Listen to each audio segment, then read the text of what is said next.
Chaque semaine, une dizaine de vols Air France desservent Conakry en Guinée ou Freetown en Sierra Leone. Des capitales où le virus Ebola est très actif, de quoi inquiéter les personnels navigants de la compagnie.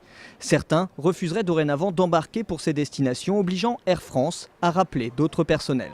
Ils déclenchent 10, 15, 20, 30 réserves et quasiment tout le monde refuse. Et donc les avions partent avec du personnel en moins. On va prendre par exemple le cas de Conakry, c'est un Airbus A330 qui y va, c'est 8 navigants dessus et souvent il part à 4 et au meilleur à 6. Il ne faut pas qu'il y ait de problème et surtout pas de problème qui se cumulent parce qu'à 4 on peut moins bien réagir et avoir moins de moyens. Pour ce syndicat minoritaire, des vols auraient même été annulés en juillet faute d'hôtesses et stewards. Air France dément et assure prendre toutes les mesures de sécurité pour ses passagers comme pour les personnels.